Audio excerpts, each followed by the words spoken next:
It's April and it's snowing outside. Hello. I spent the last 2 days just locked up in the studio. We've been writing, making tracks. It's all very top secret as to who it is. The next thing that I need to do is to finish a track that I've been working on. I've done the mix down to a point that I'm kind of happy with, and I want to test it out at the club on Thursday. So what I'm going to do now is do a quick master on it, just to see what the mix is like and how it sounds in the club. And then if I'm happy with that, Friday I'm going to send it over to the mastering guys and get them to do a proper job before it's released some point in the next few weeks. It's always good to have a reference track, something that's been released commercially that you want yours to sound like, to compare to. So to do this master today, I'm using Izotope Ozone. It's pretty amazing for this, and it's got loads of different features. Just checking everything over that I've done. I've been sitting here all day working on it. I can't play it to you guys at the moment, but hopefully you'll be able to hear it soon because it should be getting released soon. If you've done a really perfect mix, you often don't really even need a master. There's lots of technical geniuses out there who just do the mix down and then don't even bother with the master. So here we're doing a few little last bits of EQing. If you've got a perfect mix down, you shouldn't really need to EQ the master, but when is anything perfect? So most of the time you like to do a few little tweaks, just clean it up, bring the vocals out, make them sound a bit better, work on the high end and push that up so it just sparkles a little bit more. You never want to push the effects too far, particularly when you're mastering. You can when you're working on a track, but when you're mastering you have to be very specific and make sure that everything is how you want it to be so that it sounds good enough to go on radio, good enough to be played in the clubs, and these days loud enough that it stands up against other people's commercial releases. Otherwise, when you play it in the club, the energy drops, the volume drops. If your track gets played after a massive release by someone like Drake or Calvin Harris, yours just sounds weak and thin and quiet, and the DJs don't want to play it. It's actually easier getting mixes to radio because you don't have that direct comparison. Doing mixes for clubs where it's proper dance music becomes very specific, and if you push it too far it gets flat and thin and it sounds horrible. If you don't push it far enough, it's just not loud enough to play in a club. A lot of that has to do with the compression, not only at the mastering stage but even more so at the mix stage. You also want your track to sound nice and wide. You don't want the different elements clashing.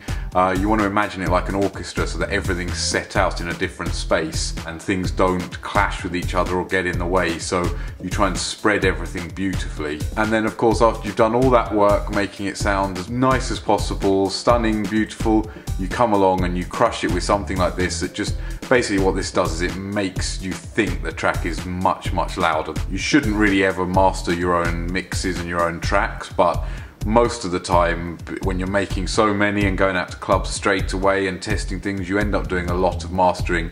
It's only ones that are going on a full big budget release that then usually get sent to a mastering professional. That was just a quick overview of the very last section of producing a record. Over the series of vlogs I'll take you through more of it as and when I'm working on things. Now I will sit and spend hours on that, tweaking, changing, going back into the mix, changing things, bouncing it out, coming back into the master, changing things, but that's going to be really boring for you guys. Check out my little family of cactuses.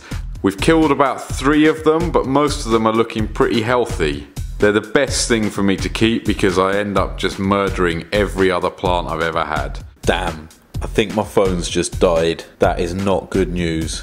I'm not sure what I'm going to do about this. So something terrible's been happening over the past few days while I've been working. Luckily they've been days where I've been in the studio and I haven't been out and about. My beloved Nexus 4 phone seems to have died on me. I'm a big fan of the Nexus range of phones. In fact, it's not even the Nexuses that I'm a fan of, it's Android itself. One of the reasons for that is because I used to work for Google, and when they released Android right at the start, and the first phone, which I think was the G1, I actually did some of the beta testing on it and helped develop it, and so I've felt very close to it since then and have grown and developed with it. I also think that if you can get a phone that's as good as the Nexus 5 for, I think I've seen it somewhere for about 220 quid. So you could get basically 3 of those for the price of an iPhone.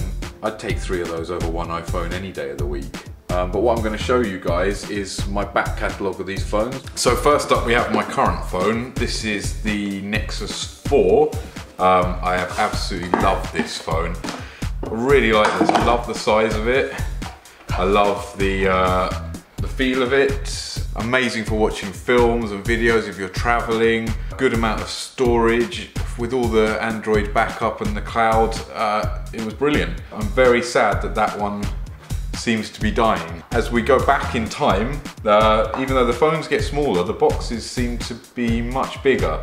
This is the Nexus 1.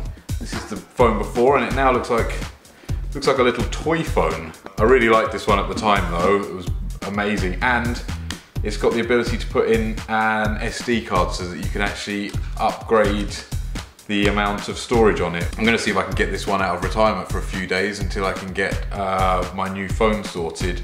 This one was brilliant. Rollerball was a bit of a dodgy idea, but at the time, great phone.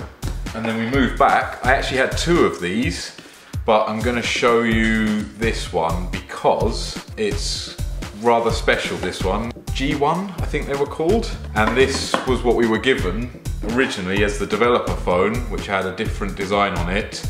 It's what we were given by Google to test everything out. Now, I don't know if you remember phones when they did that and looked like that. Everyone used to come up to me on the street and be like, wow, you've got a computer in your pocket.